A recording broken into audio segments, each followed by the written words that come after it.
James Washington's FBI credentials glint under fluorescent lights as shocked airline security personnel freeze mid-escort. Whispers spread through the first-class cabin. Passengers record the scene on phones. The black agent's expression remains composed despite the humiliation endured moments earlier. Flight attendant Karen Winters pales, recognizing her catastrophic mistake. Before we dive deeper into this shocking story, where are you watching from today? Hit that like and subscribe button if you've ever witnessed or experienced discrimination while traveling. The moment that security officers saw that FBI badge, everything changed. But how did we get there? Let's find out. James Washington rubbed his tired eyes as he settled into Seat 3A of Flight 247 from Atlanta to Washington, D.C. At 40 years old, the decorated FBI agent had the confident bearing of someone who had spent 15 years in federal law enforcement. Yet today, exhaustion weighed heavily on his broad shoulders. The past 36 hours had been a blur of hospital corridors, hushed conversations with doctors, and the particular kind of stress that comes from seeing a parent vulnerable. His mother, Eleanor Washington, a retired high school principal known for her strength and dignity, had suffered a minor stroke. Though the prognosis was good, James had spent the night in an uncomfortable hospital chair, holding her hand and making arrangements for her care before reluctantly booking this last-minute flight back to D.C. "I'll be back next weekend, Mom," he had promised, kissing her forehead before leaving. "The doctors say you're stable and Aunt Vivian will check on you twice a day." Eleanor had shooed him away with surprising vigor for someone who just had a medical emergency. "You've got important work to do. That briefing tomorrow won't wait. Go make me proud." That briefing was precisely why James had splurged on a first-class ticket, something he rarely did, but he needed to review classified files and get some rest before presenting to the Director and Joint Task Force. The Sanderson case was approaching its critical phase, and as lead investigator James needed to be sharp. As passengers continued to board the aircraft, James reflected on his journey to this point. Growing up in Baltimore's working-class neighborhood, he defied expectations by earning a full scholarship to Harvard, graduating with honors, and being recruited directly to the FBI. At Quantico, he'd finished at the top of his class, outperforming recruits from military and law enforcement backgrounds. Despite his impressive credentials and flawless record, James had become accustomed to the subtle racism that permeated even the highest levels of law enforcement. The raised eyebrows when he was assigned lead on high-profile cases, the surprise in people's voices when they learned his position, the way some colleagues would double-check his work when they wouldn't do the same to his white counterparts. "Always gotta be twice as good," his father had told him years ago. The mantra had proven true throughout his career. This wasn't James's first experience with racial profiling while traveling either.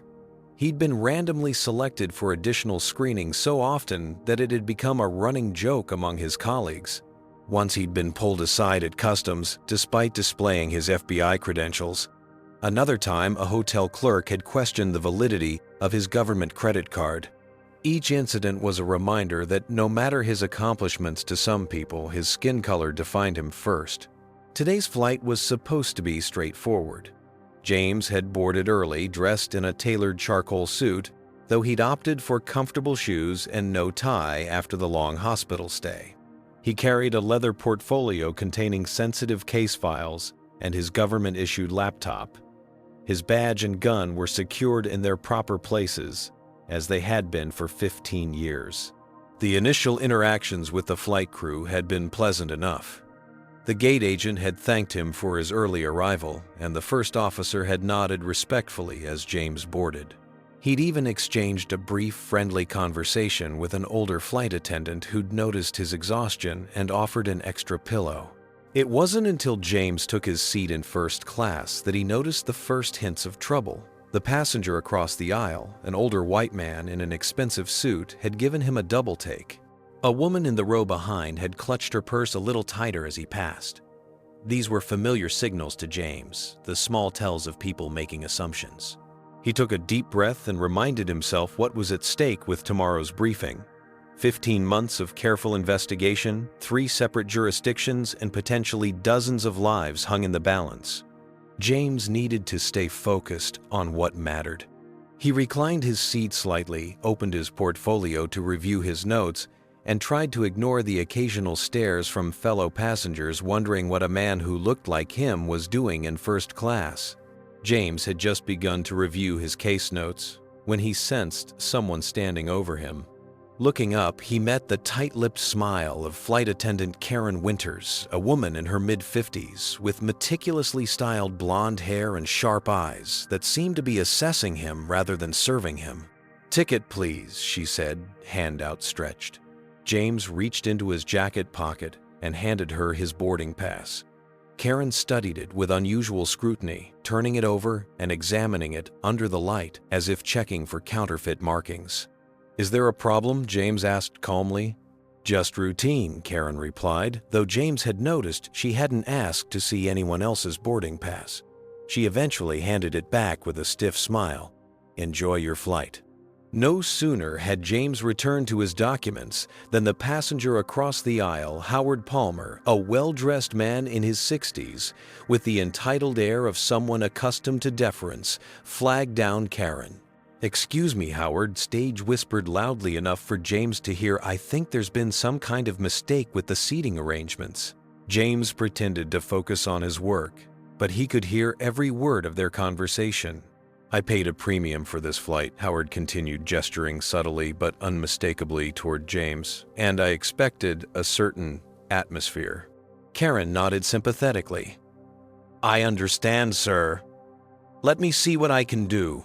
10 minutes later, as other passengers settled in, Karen returned to James's seat. "Sir, are you sure you're in the correct seat? This is first class," she said, emphasizing the last two words as if they should mean something significant to him. "Yes, I'm aware," James replied, maintaining his professional demeanor.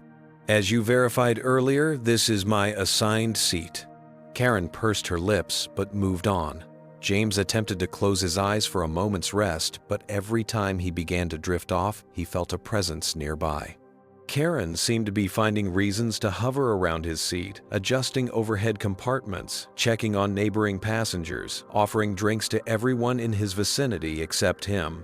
When the beverage service began, James pressed his call button to request water. Karen walked past him 3 times, serving white passengers on either side, while studiously ignoring his illuminated button. After 15 minutes, James pressed it again. "I'll be with you shortly," Karen snapped, before immediately stopping to chat amicably with Howard about his preference for sparkling versus still water. From the corner of his eye, James noticed Howard making a show of pressing his own call button. Within seconds, Karen was at his side. "That man is being disruptive," Howard said, not bothering to lower his voice. "He keeps pressing the button unnecessarily and giving me threatening looks." James stared straight ahead, astonished at the blatant lie. He hadn't so much as glanced in Howard's direction after their initial brief eye contact. Karen nodded solemnly. "I'll handle this, sir." Rather than address James directly, Karen retreated to the galley and returned with a young man whose name tag identified him as Tyler Reynolds, the flight supervisor. Tyler, about 35, with a carefully neutral expression, approached James's seat with Karen a step behind him. "Sir, we've received complaints about your behavior," Tyler said, his voice low but firm. "Is everything all right?" James looked up, maintaining his composure despite the rising frustration. "Everything is fine. I've been sitting quietly reviewing work documents and waiting for a glass of water that I requested 20 minutes ago." Tyler and Karen exchanged glances, a silent communication that James had seen countless times in his career. The look of people who had already made up their minds. "Sir, I understand you might be unfamiliar with first-class protocols." Tyler began, his condescension barely concealed. "But repeatedly using the call button is considered disruptive." "I pressed it twice because my request was ignored," James replied evenly. "And I assure you I'm quite familiar with first class. I fly in it regularly for work." Howard snorted from across the aisle. "Yeah, right." Tyler lowered his voice. "Sir, how exactly did you obtain this ticket?" The implication was clear. and James felt a familiar heat rising in his chest, the controlled anger he'd learned to manage over years of similar encounters. "I purchased it through the airline's website with my own credit card," James responded, enunciating each word carefully, "just like everyone else on this plane." Karen whispered something to Tyler, who nodded with feigned sympathy. "Sir, perhaps there's been a mix-up with your booking. Let me check your ticket again." For the third time, James produced his boarding pass. Tyler examined it with the same suspicious scrutiny Karen had shown earlier. As this was happening, James noticed other passengers watching the interaction. Some were openly staring, others pretending not to notice, while stealing glances. A few had the decency to look uncomfortable with the situation unfolding before them, but no one spoke up. The microaggressions were escalating into something more overt, but still beneath the threshold where uninvolved bystanders would feel compelled to intervene. "Everything appears to be in order," Tyler finally admitted, returning the ticket. "But I need to ask you to keep the disturbances to a minimum." "What disturbances?" James asked calmly. Before Tyler could answer, Howard interjected loudly. "Listen, we all know you people don't normally sit up here. Whatever scam you pulled to get that seat, it doesn't mean you belong." A few gasps emerged from nearby passengers.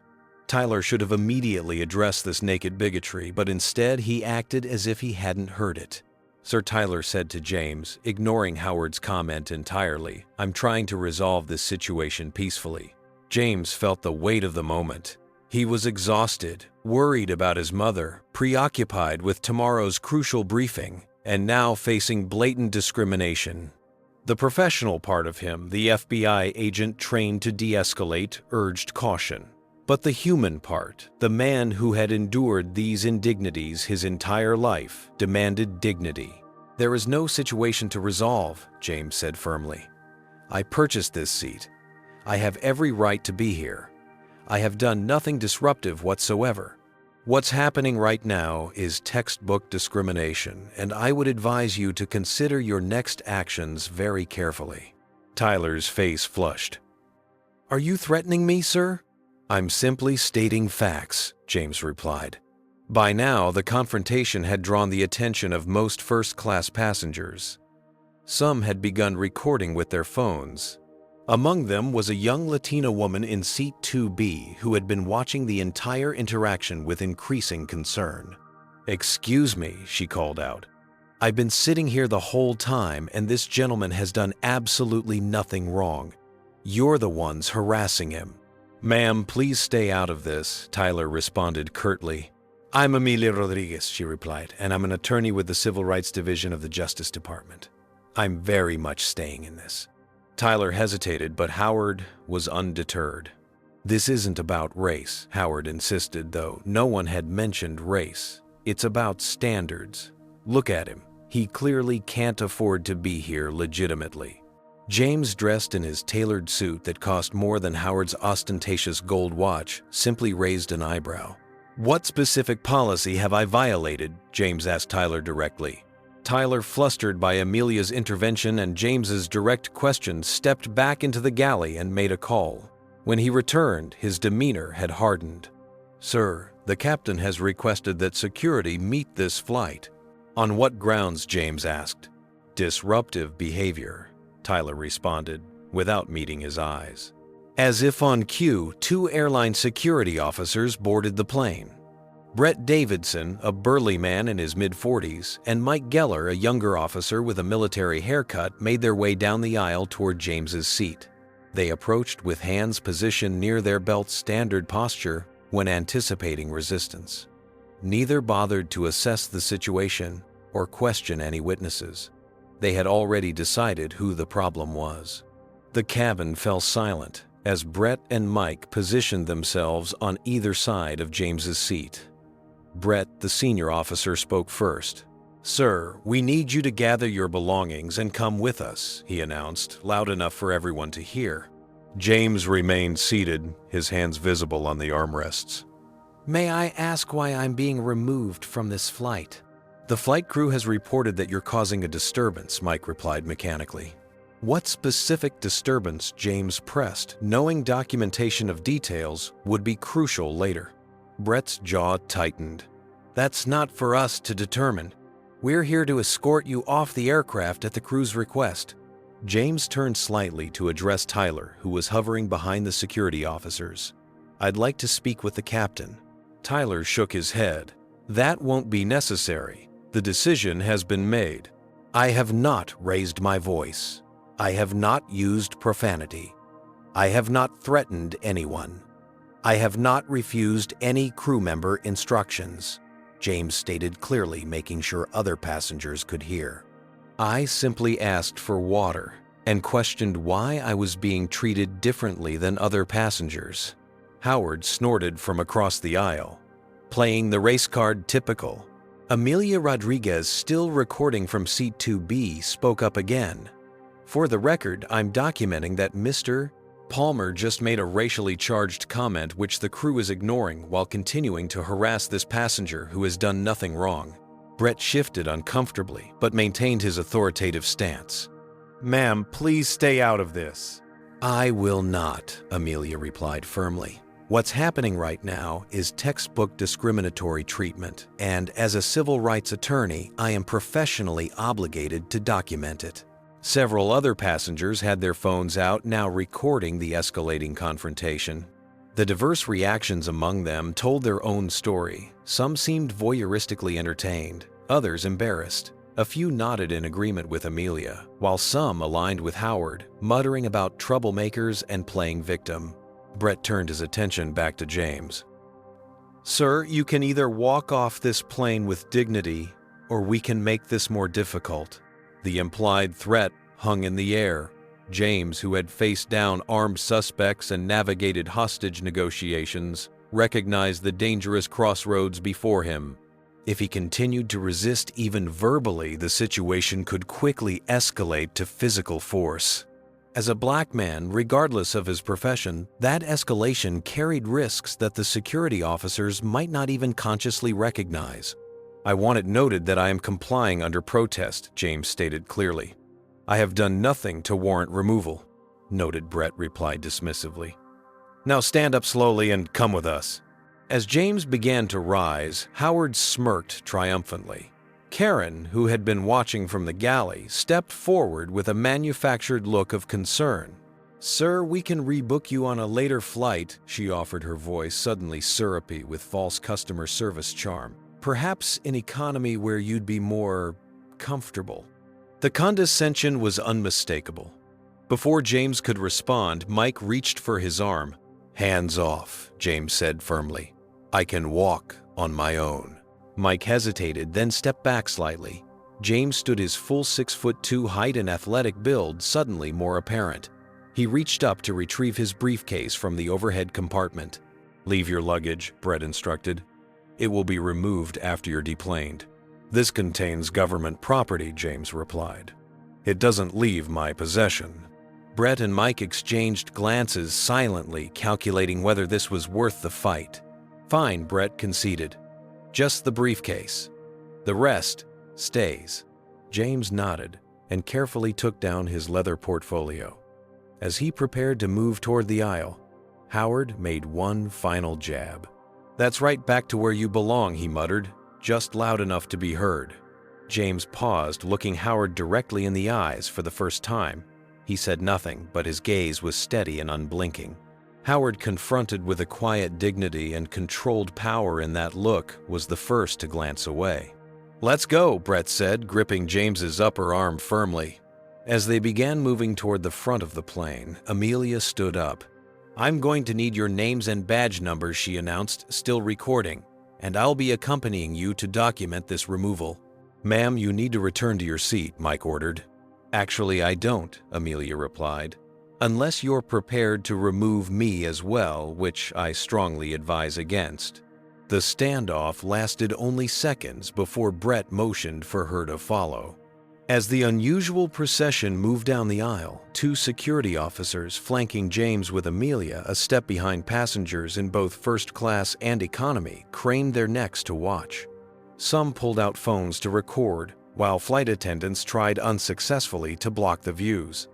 James walked with his head high, his FBI training kicking in as he mentally documented every detail: names, times, specific statements, witness positions. He'd conducted enough investigations to know that these details would matter later. But beneath his professional assessment, the personal impact cut deep. No matter his achievements, his contributions to national security, his years of service, in this moment he was being marched off a plane because a white passenger and flight crew had decided he didn't belong. As they approached the aircraft door, James could see more airline staff gathered in the jetway, along with what appeared to be additional security personnel. The public humiliation was expanding with each step, and James knew that whatever happened next would follow a familiar pattern. The airline would claim a misunderstanding, offer vouchers or miles, and expect him to accept this treatment as just another indignity black travelers must endure. But James Washington had other plans. The jetway felt unnaturally long as James walked between Brett and Mike, their hands still gripping his arms with unnecessary force. Behind them, Amelia Rodriguez continued recording, occasionally narrating the time and circumstances for the video's benefit. Ahead, 3 more airline representatives waited with expressions ranging from concerned to annoyed. Brett's fingers dug into James's bicep as they walked, a subtle application of additional pressure that was just painful enough to assert dominance while remaining below the threshold that would leave visible marks. It was a technique James recognized from his law enforcement training, something taught for controlling resistant suspects, not cooperative passengers. "Ease up on the arm," James said quietly. "Just doing my job," Brett replied, but his grip tightened further. James could have broken the hold with minimal effort. His FBI training included advanced defensive tactics, but he made the calculated decision to endure the discomfort. Escalating to physical resistance, no matter how justified, would only complicate the situation and potentially play into racial stereotypes of the aggressive black man that Brett seemed primed to expect.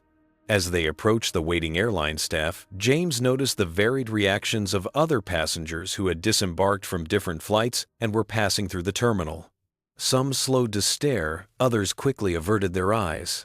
A few pulled out phones to record what appeared to be a black man in trouble with authorities, a sadly common spectacle in America. "What's going to happen to my checked luggage?" James asked, keeping his voice measured despite the growing indignity of the situation. Mike scoffed. "That's your concern right now." "My concern," James replied evenly, "is that you're removing me from a flight I paid for, separating me from my personal property, and physically restraining me without cause. I'm simply trying to understand the full extent of this violation." An airline manager stepped forward. His name tag identified him as Philip Reeves, Customer Service Director. He was perhaps 50, with graying temples and the practiced smile of someone who specialized in difficult situations. "Sir, we can discuss compensation and rebooking options once we're in a private area," Philip began. "I'm not interested in rebooking," James stated. "I need to know the specific policy I violated to warrant removal." Philip glanced at the security officers, then at Amelia, clearly noting her continuing recording. "This is a matter we should discuss privately." "No," James said firmly. "These officers publicly removed me from the aircraft. They publicly put their hands on me. They publicly humiliated me in front of an entire cabin of passengers. There's nothing private about what's happened." Brett's patience visibly thinned.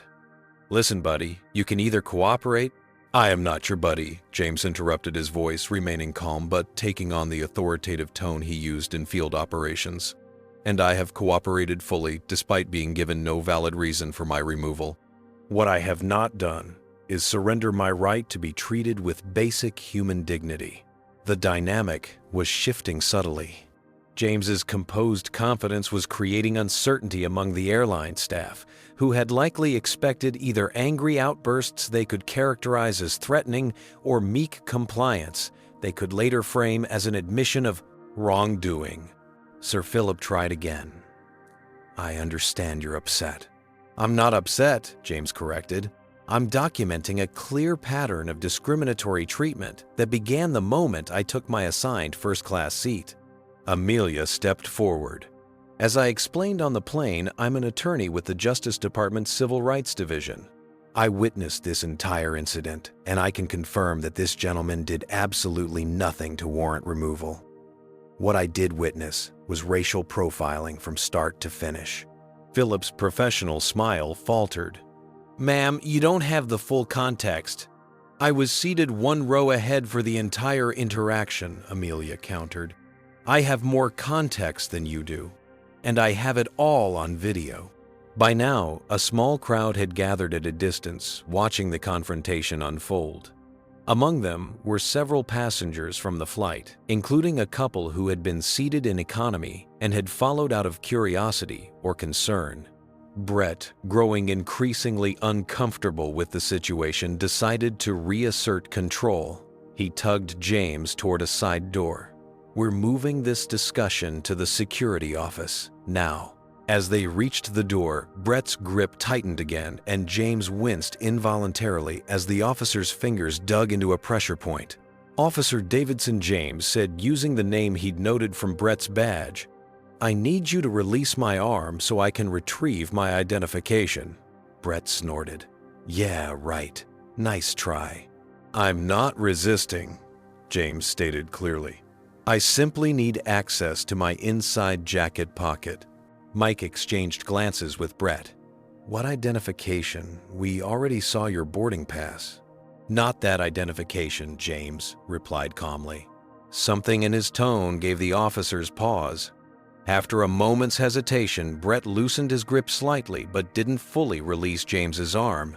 Slowly, Brett warned, and keep your other hand where I can see it. James nodded and carefully moved his free hand toward his suit jacket's inner pocket. Brett immediately tensed, his body language shifting as if preparing to respond to a threat. Easy, James cautioned. I'm just reaching for my credentials. What credentials? Mike asked suspiciously. James didn't answer. Instead, he slowly withdrew a black leather wallet-like case from his pocket. With deliberate movements, he flipped it open to reveal a gold badge on one side and an identification card on the other. The effect was immediate and dramatic. Brett's hand dropped from James's arm as if burned. Mike took a step back, his eyes widening in recognition of the FBI shield and ID. You're a Fed, Brett, whispered his face, draining of color. James finally allowed himself the smallest of satisfied expressions. Not quite a smile, but a look of measured vindication. Special Agent James Washington, Federal Bureau of Investigation, he confirmed, his voice carrying just far enough to reach the airline staff and nearby onlookers. And yes, this is going to be a problem. What do you think would go through your mind if you were James in this moment? Would you have kept your cool like he did? Comment 1 if you would have revealed your FBI badge earlier, or 2 if you think he timed it perfectly. Don't forget to like this video if you believe James handled the situation with incredible professionalism. What happens when airline security realizes they've just put hands on a federal agent? How will Karen and Howard react to this shocking revelation? Subscribe to find out as our story continues. The silence that followed James's revelation was absolute, a vacuum of sound in which the ambient airport noise seemed to disappear. Brett Davidson stared at the FBI badge as if it might be an illusion, his mouth slightly open. Mike Geller had taken another step back, his posture transforming from aggressive to defensive in an instant. I'll need your full names and employee ID numbers, James said, his voice taking on the unmistakable authority of a federal agent. Both of you. The two security officers exchanged panicked glances. Behind them, Philip Reeves had gone very still, his customer service smile frozen on his face like a mask. Amelia Rodriguez, still recording, allowed herself a small, satisfied smile. We were just following instructions, Mike stammered, pointing toward the jetway where Tyler Reynolds had appeared, watching the scene unfold with growing horror. Karen Winters stood behind Tyler, her hand covering her mouth as the implications of their actions began to dawn on her.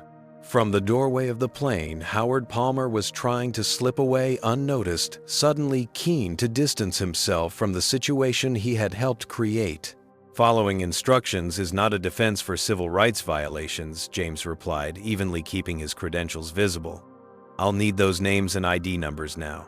Brett swallowed hard. Brett Davidson, ID number 47293. Mike Geller, 38615, his partner added quickly. James nodded. Thank you for your cooperation. Now, who made the decision to remove me from the aircraft? All eyes turned to Tyler, who stood frozen in the jetway. Karen gave him a small push forward, clearly hoping to shift blame. The decision was. Tyler fumbled for words. The truth, Mr. Reynolds James said. Now. Tyler's shoulders slumped. Karen reported a disturbance, and Mr. Palmer complained about you being disruptive. I called the captain who authorized removal based on my report. I see, James replied. And at what point did anyone ask for my side of the story? At what point did anyone question why a first-class passenger who was sitting quietly reviewing documents was suddenly deemed disruptive? No one answered. The silence was damning. By now, a crowd had gathered at a safe distance, many recording the encounter on their phones. Among them were several passengers from the flight, including some who had witnessed the entire incident.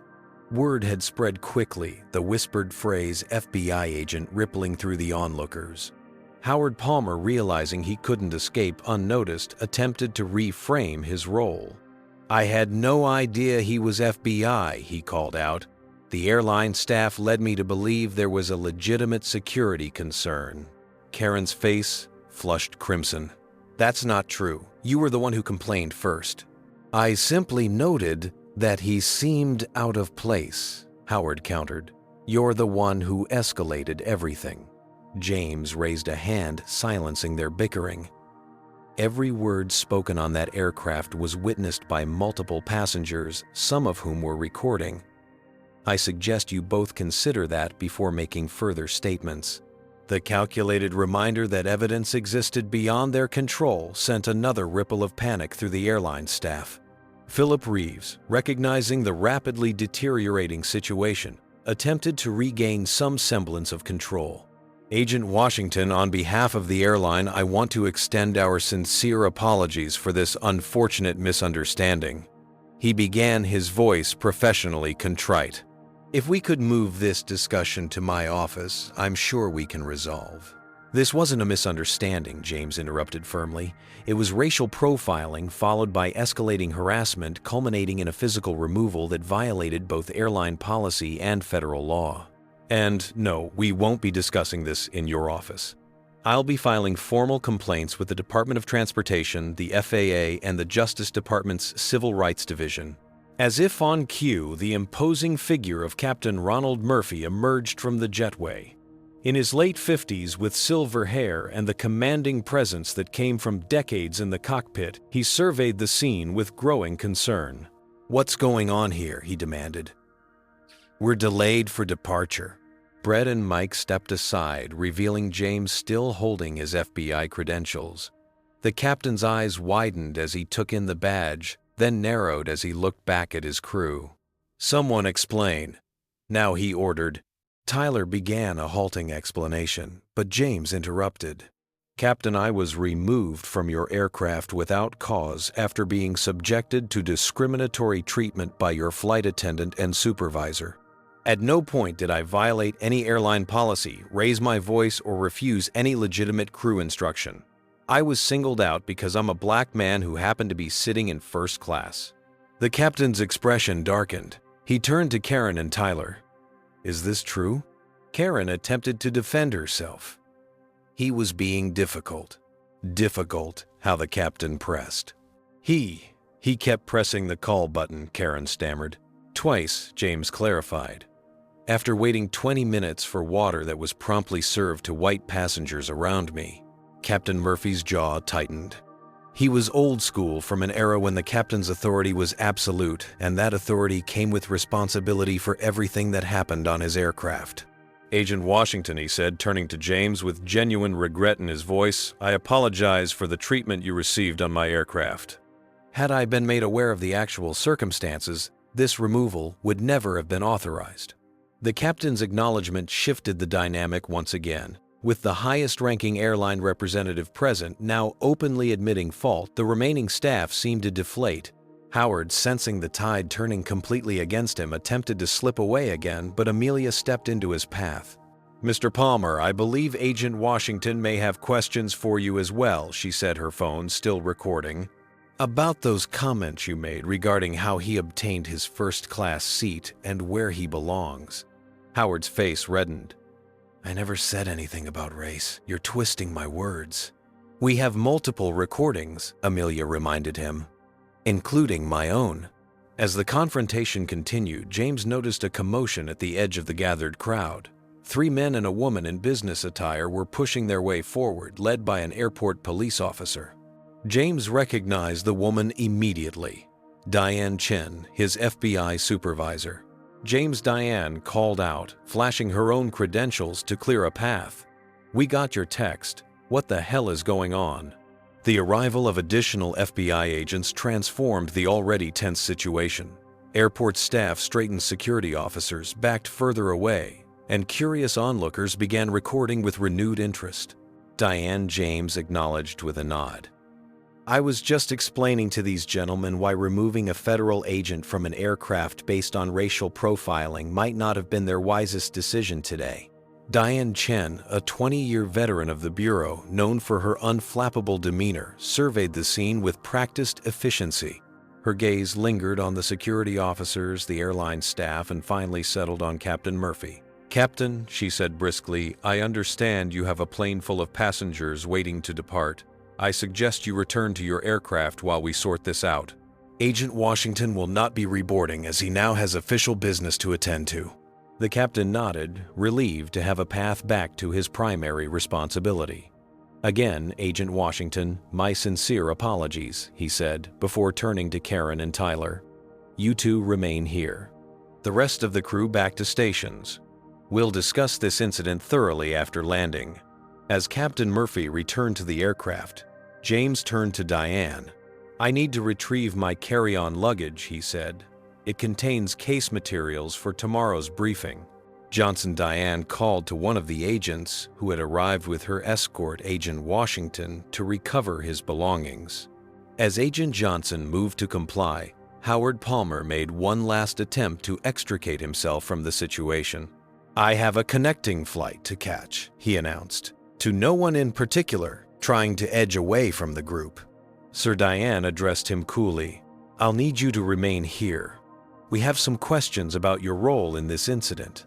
Howard's face fell as he realized escape was no longer an option. Karen Winters watching her career potentially unraveling before her eyes burst into tears. "I was just doing my job. He was acting suspicious." Suspicious how Diane inquired, her tone deceptively mild. Karen struggled to articulate what exactly had been suspicious about James. He kept watching everyone, taking notes. "You mean reviewing work documents as many business travelers do," Diane suggested. "He didn't look like he belonged in first class," Karen finally blurted out, immediately realizing her mistake as the words left her mouth. A collective intake of breath sounded from the onlookers. Karen's admission hung in the air, damning in its naked prejudice. "Thank you for your honesty, Miss Winters," James said quietly. "That will be helpful for the record." As the situation continued to unfold, James noticed more official personnel arriving, airport administrative staff, airline executives who happened to be on site, and what appeared to be the airline's legal counsel rushing forward, with a look of contained panic. The badge that had been concealed in James's pocket just minutes earlier had not only stopped his humiliating removal, but had set in motion a chain reaction that would soon reach far beyond this terminal. In that moment, standing amidst the chaos he hadn't created, but would now see through to resolution, James felt a complex mix of vindication, exhaustion, and determination. This wasn't just about one flight, one incident, or one passenger. This was about systemic patterns that affected countless travelers who didn't have FBI badges to protect them. And James Washington intended to ensure that today's revelation would lead to lasting change. Within 15 minutes of James revealing his FBI credentials, the crowded jetway had transformed into an impromptu incident command center. Airport Director Gregory Spencer had arrived ashen-faced and already on his third phone call with the airline's corporate headquarters. 2 more FBI agents had joined Diane Chen, creating a protective perimeter around James and Amelia. Howard Palmer sat on a nearby bench, his earlier bluster replaced with the nervous fidgeting of someone contemplating career suicide. Karen Winters and Tyler Reynolds had been separated and were being interviewed by different agents, their statements already showing contradictions. "Your badge timing was impeccable," Diane muttered to James as they stood slightly apart from the others. "Though I wish you'd called me the moment this started." "I handled it," James replied simply. Diane shook her head. "You shouldn't have had to. Not after everything else this week." She glanced at him with concern. "How's your mother?" "Stabilized. Doctors are optimistic. And the Sanderson briefing. Files are secure. I'm prepared." Diane nodded, recognizing that James was in full professional mode, compartmentalizing his emotions, as agents were trained to do. "We'll still need your detailed statement, but it can wait until tomorrow after the directors' meeting." Brett Davidson approached cautiously, his entire demeanor transformed from the aggressive security officer of 30 minutes ago. "Agent Washington, I want to personally apologize for my conduct.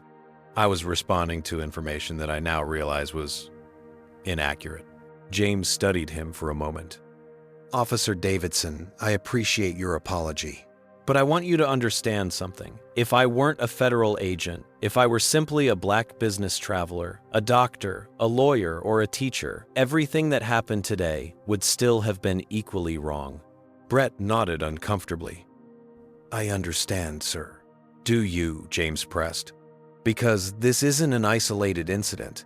This happens to people who look like me every day, and most don't have badges to protect them."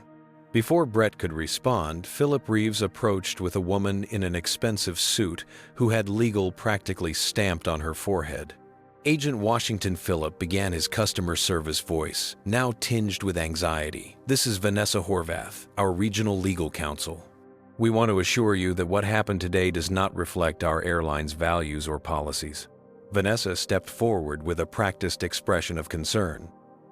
"We're prepared to offer immediate compensation for this regrettable incident, a full refund, additional miles, and our sincere apologies." James regarded them coolly. "Miss Horvath, I'm not interested in miles or apologies. I'm interested in structural changes that ensure this doesn't happen to anyone else." "Of course," she replied smoothly. "We take these matters very seriously. So seriously that your flight attendant admitted to removing me because I didn't look like I belonged in first class," James interrupted.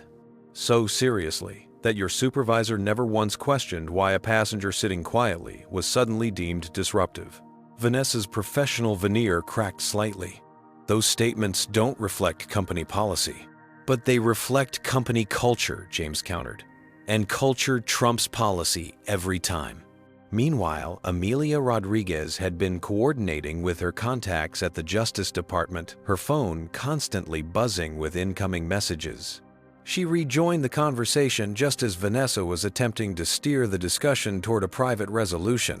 Agent Washington Amelia interjected, "My office is extremely interested in this incident. We've been tracking similar complaints against this airline for the past 18 months. Your experience could be pivotal in our ongoing investigation."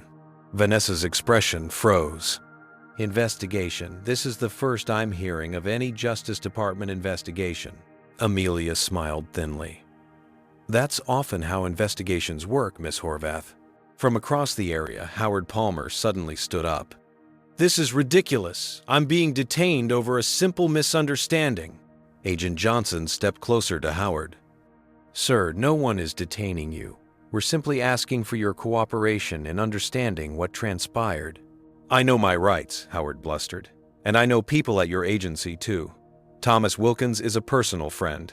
Assistant Director Wilkins Diane asked mildly, "I'll be sure to mention your name when I brief him tomorrow morning.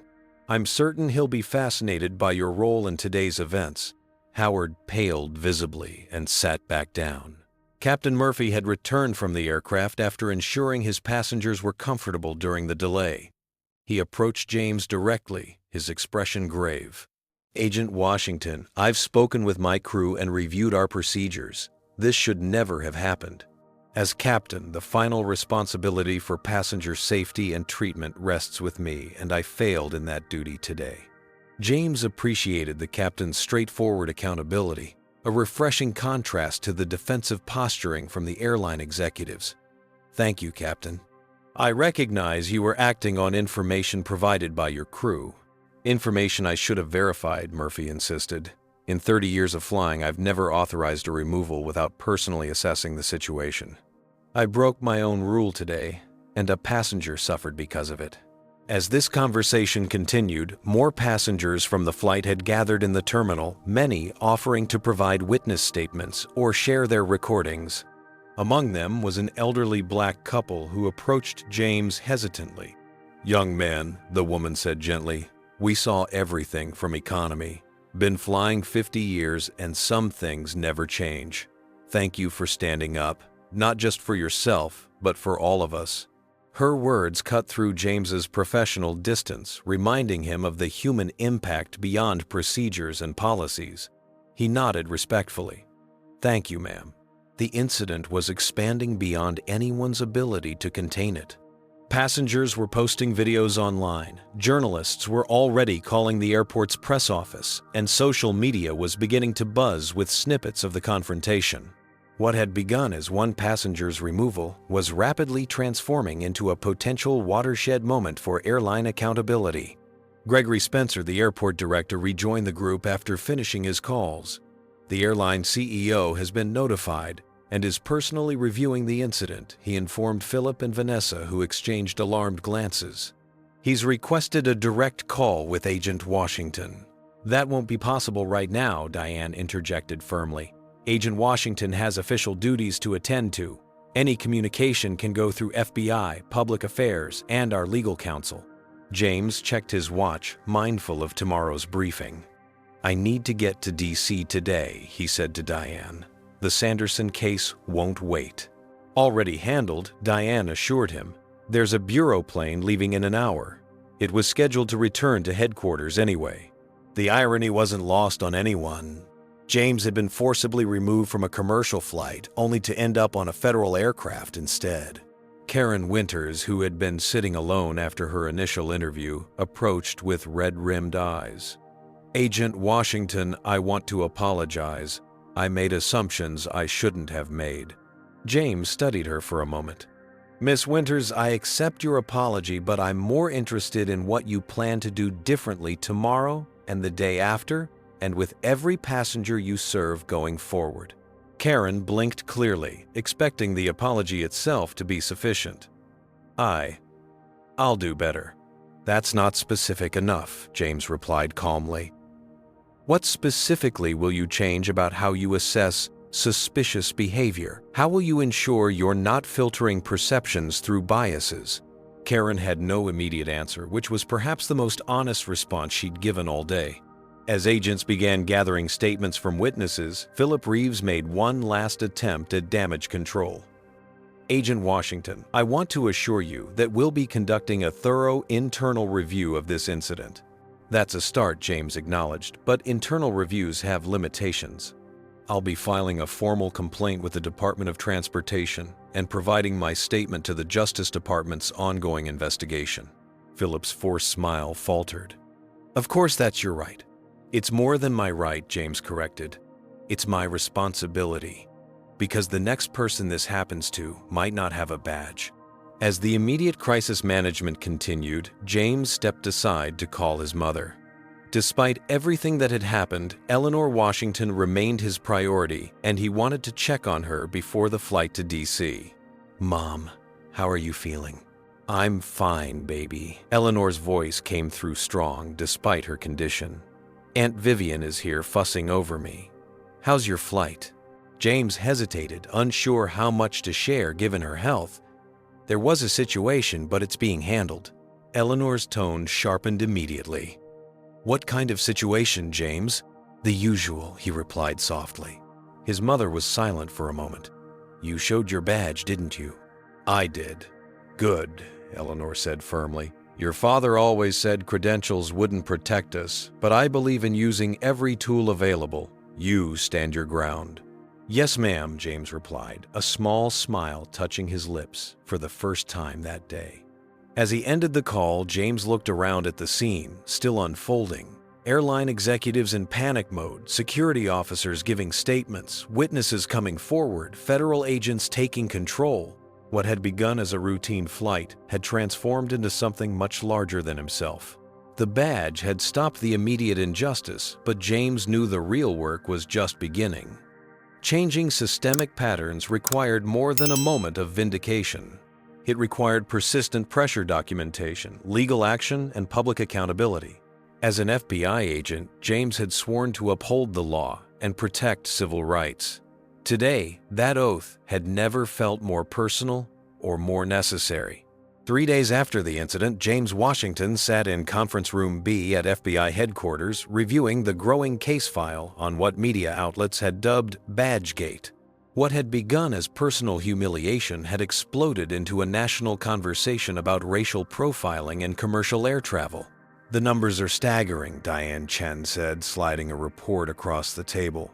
Since the videos went viral, we've received over 200 similar complaints from minority travelers. The airline in question has 37 pending lawsuits, and the Department of Transportation has opened a formal investigation. James studied the report, noting the patterns that emerged: black passengers in premium cabins facing excessive scrutiny, Middle Eastern travelers subjected to random security checks at statistically impossible rates, Latino customers having their identification questioned multiple times. The data confirmed what many had experienced, but few had been able to prove until now. The airline CEO is requesting a meeting, Diane continued. He's flying in this afternoon. Good, James replied. I want the Justice Department and DOT representatives present. The conference room door opened, and FBI Director Marshall entered with Assistant Director Wilkins, the same Thomas Wilkins that Howard Palmer had claimed as a personal friend. Wilkins looked particularly grim. Agent Washington, the director, began your handling of the situation has been exemplary, both professionally and personally. Thank you, sir. The Attorney General has taken a personal interest in this case, Wilkins added, especially after learning that one of the instigators tried to use my name to intimidate federal agents. James raised an eyebrow. Howard Palmer. I've never met the man, Wilkins confirmed, but I've certainly heard of his company. Palmer Industries holds several government contracts, including, ironically, diversity training programs for federal agencies. The revelation added another layer of complexity to the case. Palmer wasn't just a bigoted passenger. He was a government contractor profiting from the very issues he perpetuated. The investigation had expanded in multiple directions simultaneously. The airline's internal records were being subpoenaed, revealing a pattern of passenger removals with disturbing racial disparities. Airport security footage had been collected showing the physical handling of James during the removal. Employee records for Karen Winters and Tyler Reynolds revealed previous customer complaints with similar racial elements, all dismissed during internal reviews. We've been contacted by 3 former employees alleging a culture of racial bias at the airline, Diane reported. They claim they were terminated after reporting discriminatory treatment of passengers. As the briefing continued, James's phone buzzed with a message from Amelia Rodriguez. Turn on CNBC now. Someone activated the conference room's television tuning to the business news channel where the airline's stock was in free fall. The CEO, Richard Bennett, was making an emergency statement to shareholders, taking this matter extremely seriously. We have placed all involved employees on administrative leave pending a thorough investigation. This incident does not reflect our company's values or commitment to diversity and inclusion. Director Marshall muted the broadcast. Funny how quickly values emerge when stock prices plummet. Sir James began, carefully, my concern is that this will be treated as an isolated incident rather than a systemic problem. One flight attendant and supervisor will be scapegoated while the underlying culture remains unchanged. That's precisely why we're approaching this from multiple angles, the director assured him. The Civil Rights Division is examining this as a pattern of behavior, not a single event. The investigation had grown far beyond what James had initially anticipated. What could have been handled with an apology and policy review had escalated because of the airline's initial defensive posture and attempted cover-up. Emails had emerged showing Philip Reeves instructing staff to minimize the incident and avoid admitting fault. These communications, now part of the official record, had transformed a potential settlement into a full-scale federal investigation. By mid-afternoon, James found himself in a larger conference room, faced with Richard Bennett, the airline CEO, flanked by his executive team and legal counsel. Representing the government were officials from the FBI, Justice Department, Department of Transportation, and Federal Aviation Administration, a show of force that conveyed the seriousness of the situation. Mr. Bennett James began, "Thank you for making the time to address this matter personally." Bennett, a man in his early 60s, with the confident bearing of someone unaccustomed to being questioned, nodded stiffly. "Of course. We want to resolve this unfortunate situation as quickly as possible." "This isn't about resolution," James clarified. "It's about transformation. We have documented evidence of a pattern of discriminatory treatment that extends far beyond my personal experience." Bennett frowned. "Agent Washington, I want to assure you that the actions of a few employees don't reflect our corporate values. Your corporate values are expressed through your employees' actions and your response to those actions," James countered. "When Karen Winters admitted that I didn't look like I belonged in first class, that wasn't just her personal bias. It was the result of a culture that allowed, even encouraged, such assumptions." The Justice Department representative, a formidable attorney named Victor Ramirez, opened a thick folder. "Mr. Bennett, we've reviewed your company's passenger removal data for the past 3 years. Black passengers are 7 times more likely to be removed from your aircraft than white passengers, even when controlling for all other factors." Bennett's legal counsel tried to interject, but Ramirez continued relentlessly. "Furthermore, your internal review process has dismissed 93% of racial bias complaints without action. That suggests a systemic failure, not isolated incidents." The meeting continued for hours, with government officials presenting evidence and the airline executives growing increasingly defensive. Throughout, James maintained his composed professionalism, letting the facts speak for themselves rather than allowing the conversation to be framed around his personal experience. As the meeting concluded, Bennett made a final attempt at damage control. "Agent Washington, I want to extend my personal apology and assure you that those responsible will be held accountable." Mr. Bennett James replied, looking him directly in the eyes. "Accountability isn't about punishing individuals. It's about changing systems. I'm not interested in who gets fired. I'm interested in how your airline will ensure this doesn't happen to anyone else." Bennett seemed genuinely taken aback by this perspective. "What exactly are you looking for?" "Comprehensive anti-bias training for all customer-facing staff, independent auditors to review your complaint processes, transparent reporting of passenger removal statistics, and a formal review of your corporate culture by diversity experts," James listed methodically, not as a one-time gesture, but as ongoing commitments. The CEO glanced at his legal team, who looked decidedly uncomfortable with these specific demands. "These measures would be costly. More costly than what you've lost in market value over the past 3 days, James asked quietly. Bennett had no response to that reality. As the airline executives filed out, Diane approached James. "The director wants a word." James followed her to a smaller meeting room where Director Marshall waited. "You handled that perfectly," the director said without preamble. "Focused on systems rather than individuals. That's the kind of thinking we need more of at the Bureau." "Thank you, sir. I've been reviewing your personnel file," Marshall continued. 15 years of exemplary service, consistently high-performance evaluations, advanced degrees in criminal justice and psychology, multiple commendations. Yet you've never been promoted beyond field agent." James remained silent, aware of the statistics regarding advancement for black agents within the FBI. "I'm establishing a new civil rights enforcement task force," the director announced, "drawing from both our Civil Rights Division and National Security Branch. I want you to lead it." The offer took James by surprise. "Sir, what happened to you highlighted a gap in our approach," Marshall explained. "We investigate civil rights violations after they occur, but we need to be more proactive in identifying patterns and preventing systemic abuses. Your experience, both professional and personal, makes you uniquely qualified." James considered the offer carefully.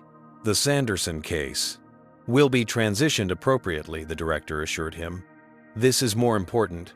Your mother was right when she told you to stand your ground. Now I'm asking you to help others do the same." The reference to his private conversation with Eleanor startled James. "Sir, how did you—" "I spoke with her this morning," Marshall admitted with a small smile. "Remarkable woman. She told me not to let you hide behind the Sanderson case when you could be making a real difference." Despite his professional composure, James couldn't help but chuckle. That sounds like her. "Take the weekend to consider it," the director offered, standing to indicate the meeting was concluding. "Though I suspect you've already made your decision." As James left headquarters that evening, his phone buzzed with an incoming call from an unfamiliar number. "Agent Washington, this is Gregory Spencer, the airport director from Tuesday's incident. I have information you should know. Howard Palmer's company just lost their government diversity training contracts, and they're blaming you personally. He's making threats, nothing actionable yet, but concerning enough that I thought you should be aware." James thanked him for the warning and ended the call unsurprised by this development. Standing up to systemic racism often came with personal costs and backlash. It was precisely why so many remained silent. When faced with discrimination, the price of speaking out could be devastatingly high. But as he drove home that evening, passing the illuminated monuments of Washington, D.C., James reflected on the extraordinary chain of events that had unfolded from that moment in the jetway when he'd revealed his badge. One small act of standing firm had cascaded into investigations, accountability, and potentially meaningful change. The badge had opened doors, but it was what happened after the documentation, the testimony, the persistent push for systemic reform rather than symbolic gestures that would determine whether lasting change occurred. And James Washington was just getting started. The Washington Convention Center buzzed with anticipation as journalists from major networks set up cameras and tested microphones. What had been scheduled as a routine press conference to announce the findings of the Department of Transportation's investigation had transformed into something much more significant when word leaked that FBI agent James Washington would be making his first public statement since the incident. 6 months had passed since that day on the aircraft, but rather than fading from public consciousness, the story had only gained momentum, inspiring a national conversation about discrimination in commercial travel. The videos had been viewed over 50 million times, analyzed on news programs, discussed in congressional hearings, and even incorporated into university courses on civil rights and corporate responsibility. At precisely 1:00 a.m., the doors at the side of the stage opened, and a procession of officials entered: the Secretary of Transportation, the Attorney General, the FBI Director, executives from the airline industry, civil rights leaders, and finally James Washington, now Special Agent in charge of the FBI's new Civil Rights Enforcement Task Force. James stepped to the podium dressed in a perfectly tailored dark suit, his FBI credentials visible on his belt. The flashbulbs were blinding, but his expression remained composed as he surveyed the packed room. "Good morning," he began, his voice steady and clear.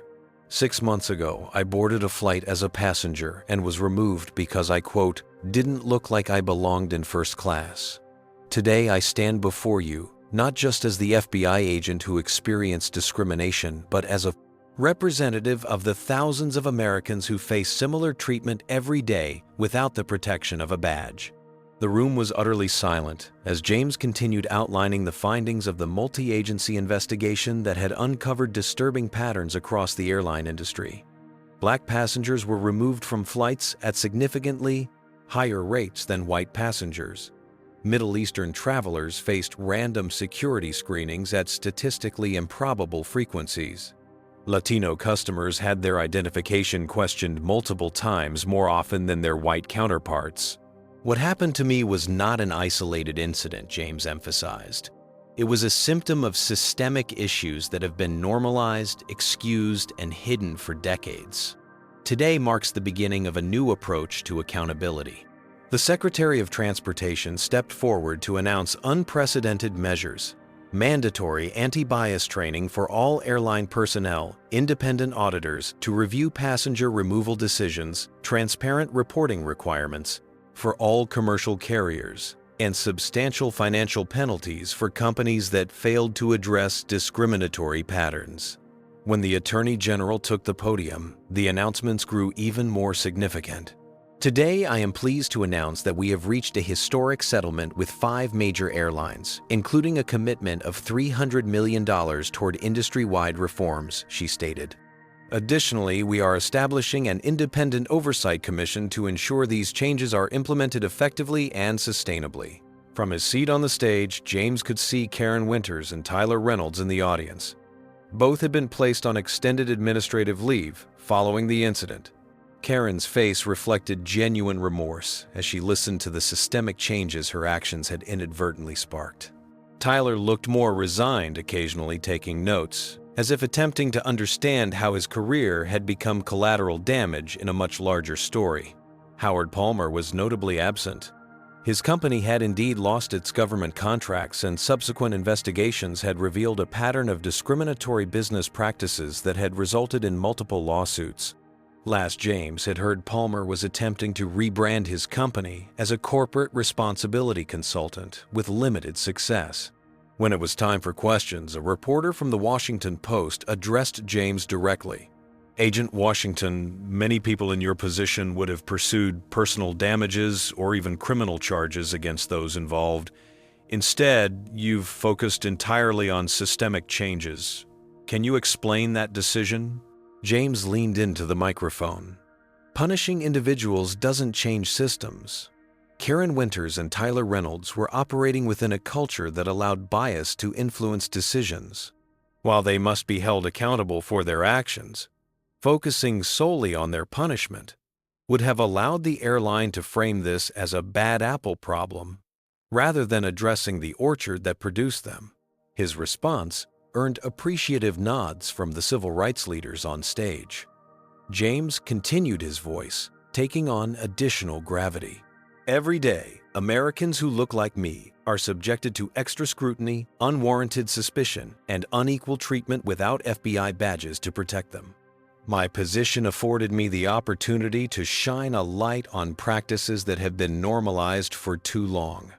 That opportunity came with a responsibility to pursue meaningful change rather than personal vindication."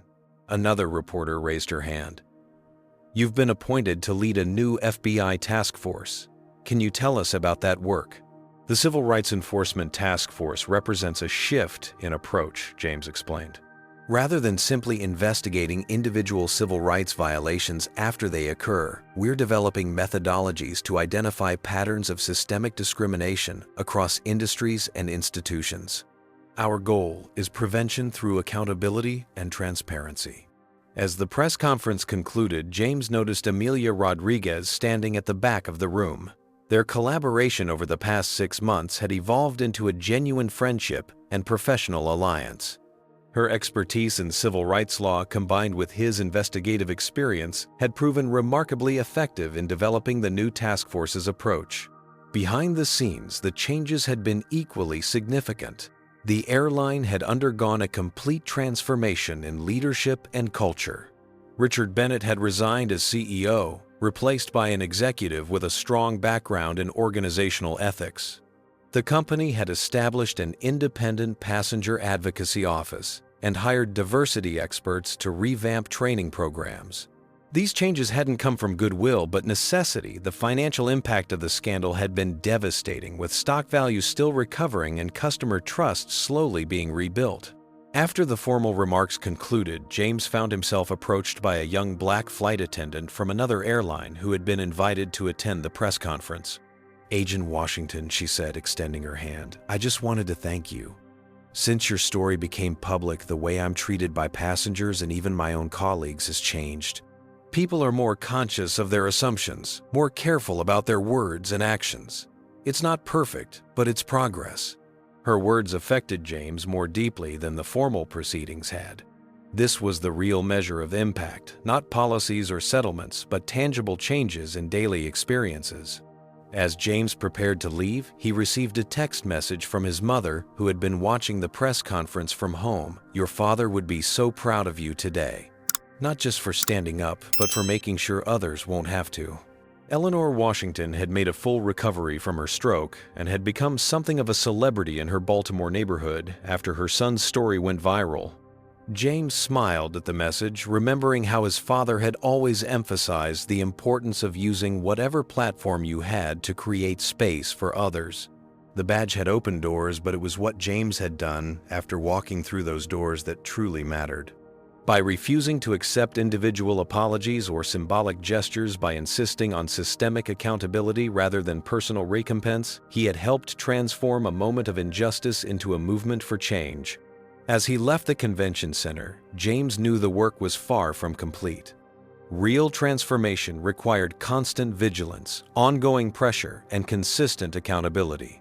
But for the first time in his career, he felt that his twin identities, the professional FBI agent and the black man who had faced discrimination his entire life, were finally aligned in service of the same mission. The true measure of today's success would be the travelers who would never know what they didn't experience, the confrontations that wouldn't happen, the assumptions that wouldn't be made, the dignity that wouldn't be violated. Their journeys, unremarkable in their equality, would be James Washington's greatest achievement.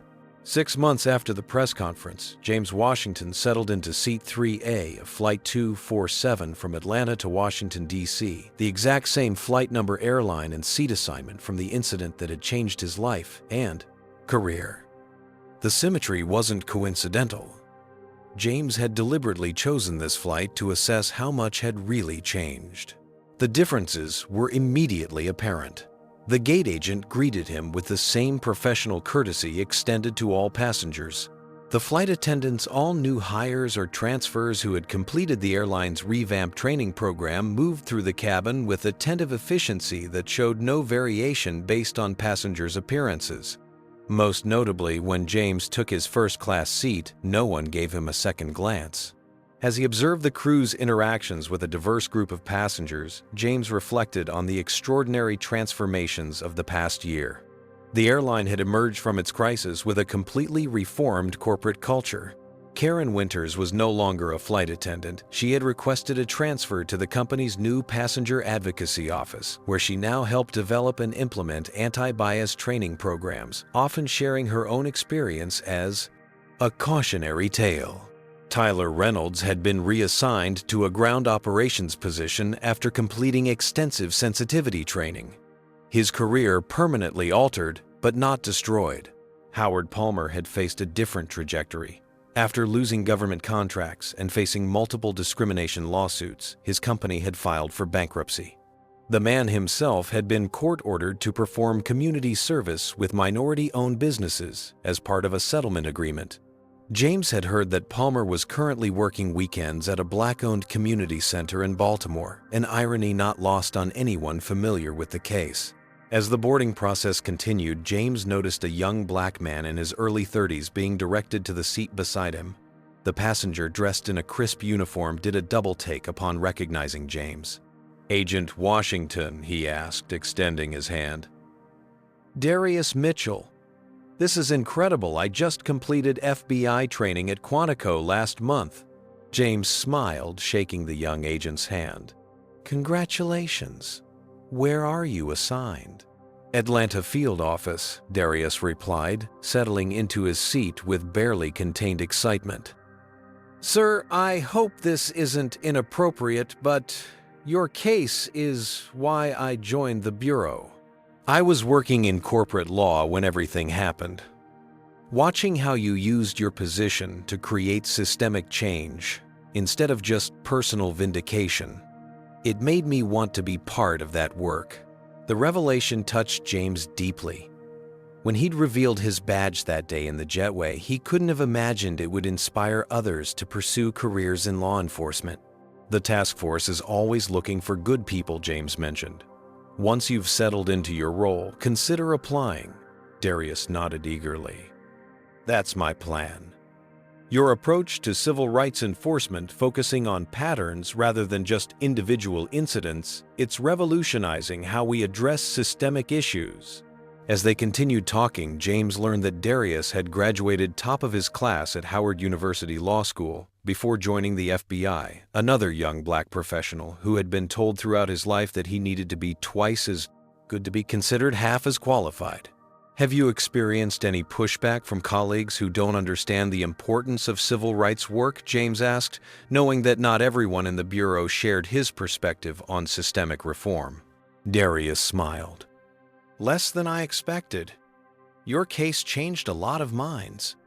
When the evidence is that clear, it's harder to dismiss the reality of what we're trying to address.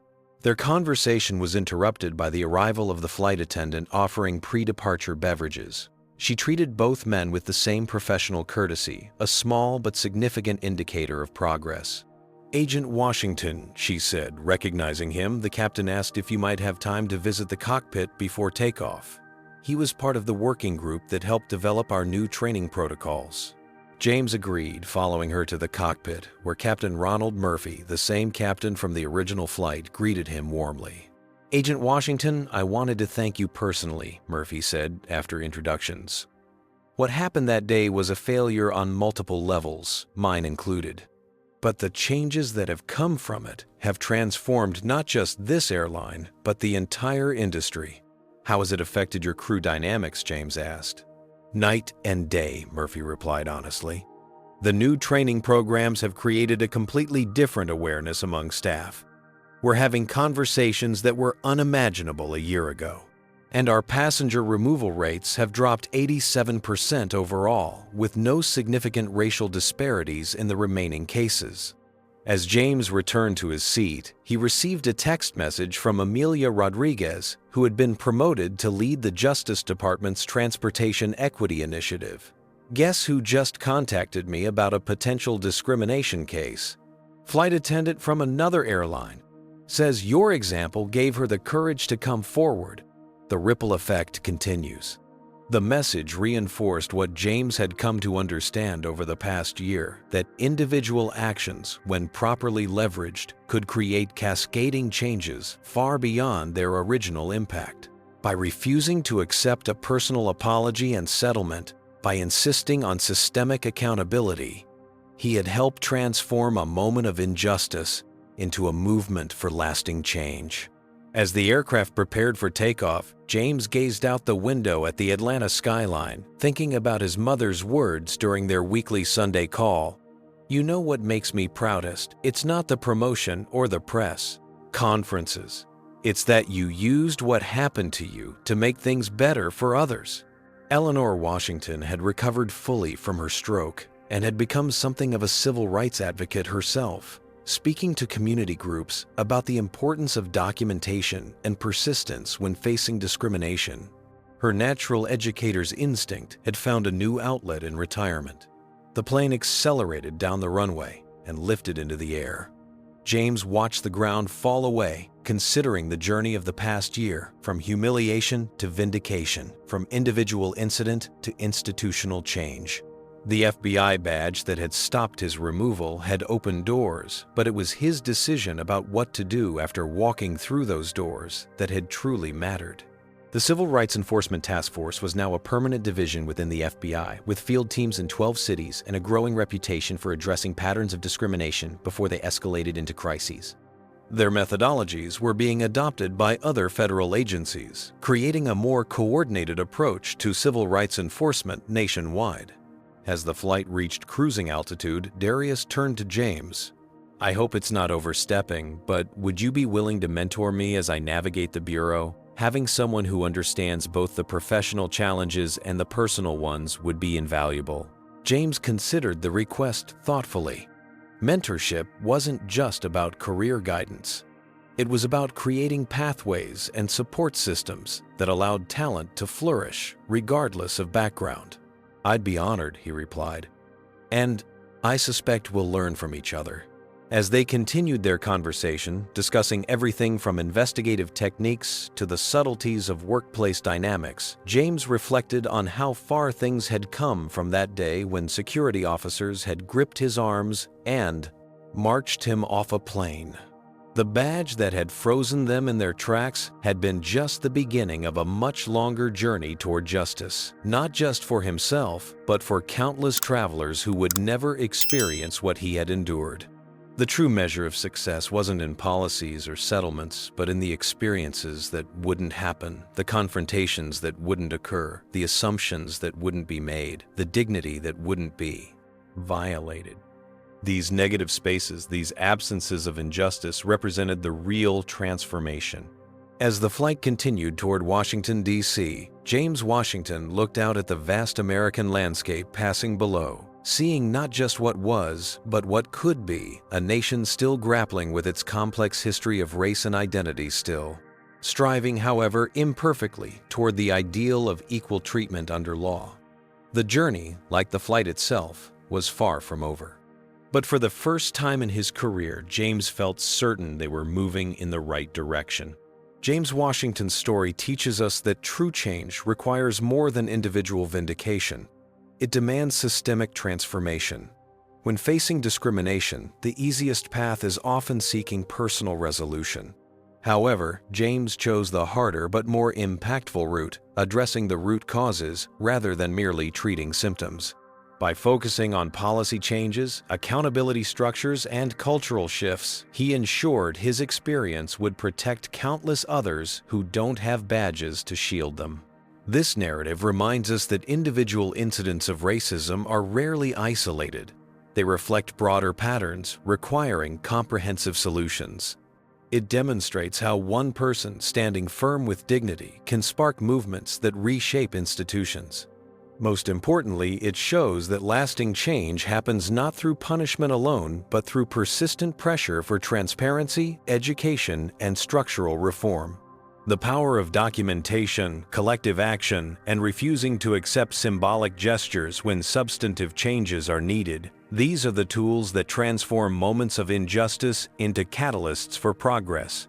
What do you think about James's approach to creating change? Have you ever witnessed discrimination and stood up against it? If you found value in this story, please like this video. Subscribe to our channel for more powerful stories of resilience, and share it with someone who needs to hear this message. Would you have handled the situation differently if you were in James's position? Let us know in the comments below. Your stories and perspectives matter in this ongoing conversation about equality and dignity. Thank you for joining us on this journey through a powerful story of accountability and transformation. Remember that each of us has the power to stand up against injustice, whether we wear a badge or not. Until next time, this is Real Life Stories, bringing you the narratives that matter.